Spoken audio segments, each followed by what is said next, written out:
Hi friends, ఈరోజు ఒక important topic గురించి డిస్కస్ చేసుకుందాం. Credit repair. సో ప్రతి వ్యక్తి ఫైనాన్షియల్ ఇన్స్టిట్యూషన్ని కానీ బ్యాంక్ నుంచి కానీ అంటే అందరూ తీసుకోకపోవచ్చు, కానీ మోస్ట్ ఆఫ్ ది పీపుల్ ఏదో విధంగా ఒక లోన్ తీసుకొని ఉంటారు. అది క్రెడిట్ కార్డ్ లోన్ కానీ, పర్సనల్ లోన్ కానీ, హౌసింగ్ లోన్ కానీ, మార్టిగేజ్ లోన్ కానీ ఏదో ఒక లోన్ తీసుకొని ఉంటారు. సో వీ మీరు లోన్ తీసుకోవడము, కట్టడము ఇదంతా క్రెడిట్ హిస్టరీ.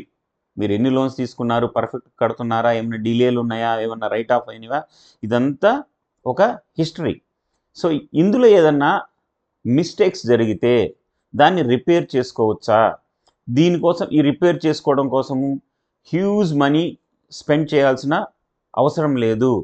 మీరు చిన్న చిన్న స్టెప్స్, కరెక్షన్స్ చేసుకుంటే మీ క్రెడిట్ స్కోర్ని మీరే రిపేర్ చేసుకోవచ్చు.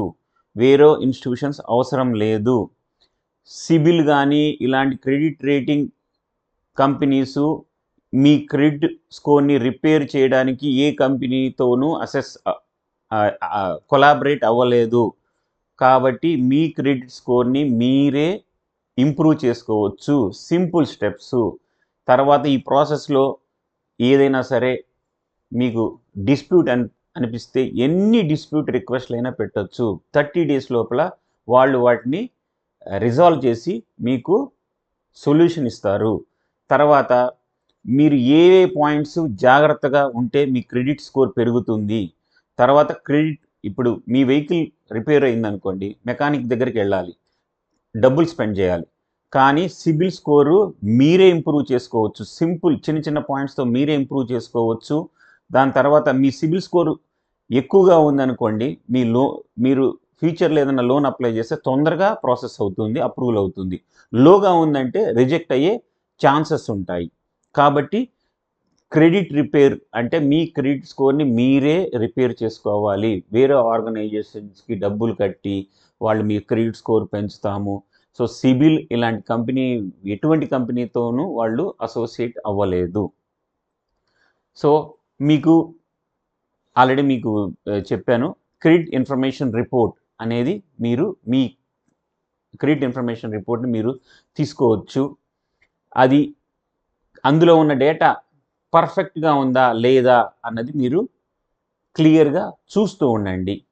సో ఈ కింద రీజన్స్ వల్ల కొన్నిసార్లు మీరు పేమెంట్ కట్టకపోవడం, డిలే అవ్వడం జరుగుతుంది. Genuine financial hardship. ఎస్, మీ జాబ్ పోయింది, మీరు మొన్న కరోనా టైంలో చాలామందికి జాబ్స్ పోయాయి, పేమెంట్స్ రాలేదు. అలాంటప్పుడు జెన్యూన్గా మీరు కట్టకపోతే ఎస్, జెన్యూన్ హార్డ్షిప్స్. తర్వాత మీకు డబ్బులు వచ్చిన తర్వాత కట్టి మళ్ళీ క్లియర్ చేసుకోండి. తర్వాత నేను రీలొకేట్ అయ్యానండి, అక్కడి నుంచి ఇక్కడికి మారాను, నేను స్టేట్మెంట్ చూసుకోలేదు, నాకు క్రెడిట్ కార్డు స్టేట్మెంట్ రాలేదు, నేను కట్టలేకపోయాను, ఇలాంటివి చెయ్యొద్దు. మీరు గనక ఒక బ్యాంక్ అకౌంట్ నుంచి కనుక స్టాండింగ్ ఇన్స్ట్రక్షన్ ఇచ్చేస్తే ఆ బ్యాంక్ అకౌంట్ క్లోజ్ చేస్తుంటే కంపల్సరీ వేరే బ్యాంక్ అకౌంట్ నుంచి స్టాండింగ్ ఇన్స్ట్రక్షన్ ఇవ్వండి. ఓకే, మీ క్రెడిట్ కార్డు పేమెంట్స్ పర్ఫెక్ట్ కట్టండి. ఇలాంటి రీజన్స్ చెప్పొద్దు. నేను గుంటూరు నుంచి హైదరాబాద్కి షిఫ్ట్ అయ్యాను, చూసుకోలేదు, హైదరాబాద్ నుంచి బెంగళూరు షిఫ్ట్ అయ్యాను, నేను చూసుకోలేదు, ఇలాంటి చెయ్యొద్దు. నాకు స్టేట్మెంట్ రాలేదు, అమౌంట్ ఎంతో తెలియలేదు, అందుకు కట్టలేకపోయాను, యాన్యువల్ ఛార్జెస్ వేశారు, మాకు లేదని చెప్పారు, ఈ డిస్ప్యూట్ వల్ల మీరు కట్టకుండా వదలొద్దు. మీరు కట్టి మీరు కంపెనీతో వాళ్ళు రివర్స్ అన్నా చేయించుకోండి, లేదా రిటర్న్ అన్నా తీసుకోండి. ఏదైనా ఫ్రాడ్ జరిగి మీ క్రెడిట్ కార్డులో ఎవరైనా ఫ్రాడ్ జరిగి ఎవరైనా డబ్బులు యూజ్ చేస్తే అలాంటివి జరగకుండా చూసుకోండి. జరిగితే కంపల్సరీ దానికి మీరు ఒక డిస్ప్యూట్ టికెట్ వేసి దాన్ని కంపల్సరీగా క్లోజ్ చేసుకొని మీ సిఐఆర్ క్రెడిట్ ఇన్ఫర్మేషన్ రిపోర్ట్ను క్లియర్గా ఉండేటట్టు చూసుకోండి. తర్వాత ఏమేమి యాక్షన్ పాయింట్స్ తీసుకోవాలి? మీకు డీటెయిల్డ్ క్రెడిట్ రిపోర్టు కావాలి అంటే 550 రూపీస్లో మీరు తీసుకోవచ్చు. అది మీకు 3 business daysలో వస్తుంది. తీసుకొని దీన్ని క్లియర్గా క్షుణ్ణంగా పరీక్షించండి.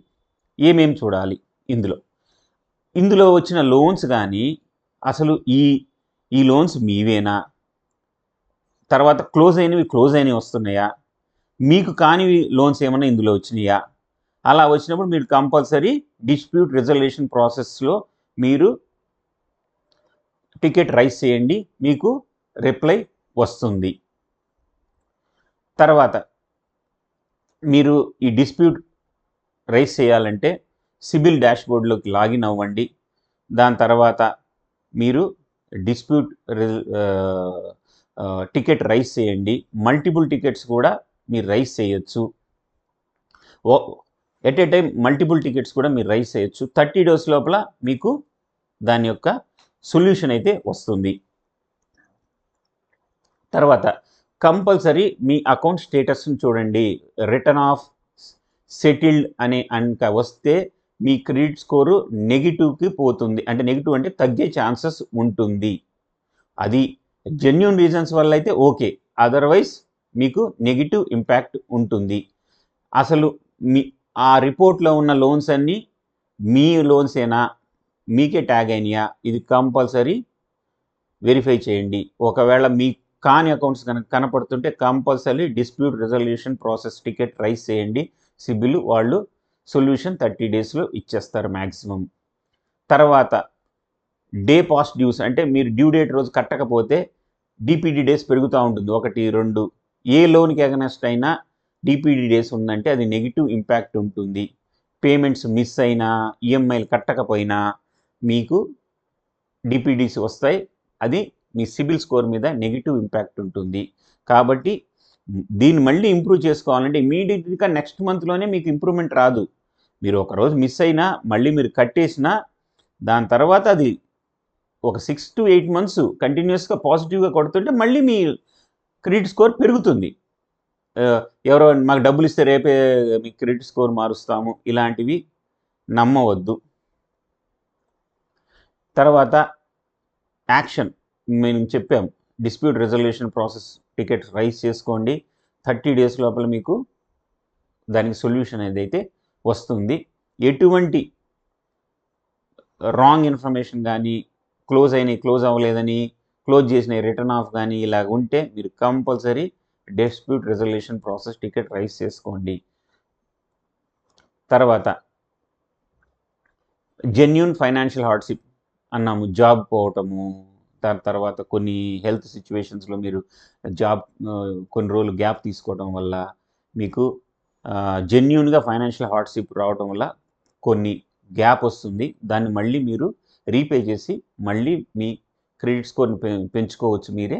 అది 6 to 8 monthsలో మళ్ళీ ఇంప్రూవ్ అవుతుంది. తర్వాత అదే రీలొకేషన్ ఆల్రెడీ మనం డిస్కస్ చేసాము. ఓకే, నేను స్టాండింగ్ ఇన్స్ట్రక్షన్ ఇచ్చిన అకౌంట్ క్లోజ్ అయిపోయింది, వేరే స్టాండింగ్ ఇన్స్ట్రక్షన్ ఇవ్వలేదు, నేను రీలొకేట్ అయ్యాను అందుకు కట్టలేదు, ఇలాంటి ఎక్స్క్యూజెస్ ఇవ్వద్దు. ప్రాపర్గా పే చేయండి. ఈఎంఐని ఏ అయితే సేవింగ్స్ బ్యాంక్ అకౌంట్ని స్టాండింగ్ లిస్ట్ ఇచ్చారో అక్కడ ఫండ్ ఉండేటట్టు కంపల్సరీ ఈఎంఐ అనేది సక్సెస్ అయ్యేటట్టు చూసుకోండి. తర్వాత క్రెడిట్ కార్డ్ ఇష్యూవర్ మిస్ అవుతుంటారు, పేమెంట్ లేట్ పే చేయడము, సర్వీస్ ఛార్జెస్ వేస్తూ ఉంటారు, వీటిని పే చేయకపోవటము, దాన్ని కొద్దిగా పార్షియల్గా కట్టడము, ఇలాంటివి కూడా ఎటువంటి పాయింట్స్ ఉండకుండా చూసుకోండి, మీ క్రెడిట్ స్కోర్ పెరుగుతుంది. తర్వాత నాకు స్టేట్మెంట్ రాలేదు, క్రెడిట్ కార్డ్ స్టేట్మెంట్, అందుకని నేను కట్టలేకపోయాను, ఇలాంటివి జాగ్రత్తగా చూసుకొని డేట్స్ పెట్టుకొని కంపల్సరీ ఒక 12th నా స్టేట్మెంట్ జనరేట్ అవుతుంది, క్రెడిట్ కార్డ్ 1st పే చేయాలి. సో ఏదైనా సరే out standing late pay feel ఇలాంటివి ఏమైనా ఉంటే అవన్నీ ఎమ్మటే పే చేయండి. లేదంటే అవి అక్యుములేట్ అయిపోయి వాటి మీద ఛార్జెస్ మీద ఛార్జెస్ వేసి అది మీ అకౌంట్ని నెగిటివ్లోకి వెళ్ళిపోతుంది. దాని తర్వాత కార్డ్ ఇష్యూ చేసేటప్పుడు యాన్యువల్ ఛార్జెస్ లేవంటారు, దాని తర్వాత ఛార్జెస్ వేస్తారు. మీరు ఎమ్మటే ఆ క్రెడిట్ కార్డ్ కంపెనీతో, ఇష్యూ చేసిన కంపెనీతో మీరు టర్మ్స్ అండ్ కండిషన్స్ మీరు అప్లై చేసేటప్పుడే చూడండి, ఇది 1st year ఫ్రీనా, లైఫ్ లాంగ్ ఫ్రీనా, అన్నీ చూడండి. కొన్ని యాన్యువల్ ఛార్జెస్ ఉంటాయి, కొన్ని మెయింటెనెన్స్ ఛార్జెస్ ఉంటాయి, ఇవన్నీ క్లియర్గా చూసి 0 అన్నప్పుడే అప్లై చేయండి. ఒకవేళ ఛార్జెస్ పడితే అది కట్టి దాన్ని రివర్స్ తీసుకోవటమో లేదా నలిఫై చేయించుకోవడమో తెలుసుకోండి. ఏమైనా ఛార్జెస్ ఉంటే కంపల్సరీ ఇంట్రెస్ట్ కానీ, లేట్ పేమెంట్ ఇంట్రెస్ట్, పెనాల్టీస్ అవన్నీ కట్టేసి మళ్ళీ మీ అకౌంట్ని రెగ్యులరైజ్ చేసుకోండి. తర్వాత ఫ్రాడ్స్ జరిగినప్పుడు కంపల్సరీ మీరు దాన్ని కంప్లైంట్ లాడ్జ్ చేసి మళ్ళీ ఛార్జ్ బ్యాక్ చేసుకోండి అమౌంట్ని. ఫస్ట్ మీరు కట్టచ్చు, తర్వాత మీకు అవి రివర్స్ వస్తాయి, లేదా ఇమీడియట్గా కంపెనీతో మాట్లాడి వాటిని ఛార్జ్ బ్యాక్ చేసేసుకోండి. అంటే రివర్స్ మీ అకౌంట్ డెబిట్ క్రెడిట్ ఇచ్చేస్తారు. Thank you friends. నా వీడియో నచ్చితే లైక్ చేయండి, కామెంట్ చేయండి, మీ ఫ్రెండ్స్కి ఫార్వర్డ్ చేయండి, నా ఛానల్ని సబ్స్క్రైబ్ చేయండి.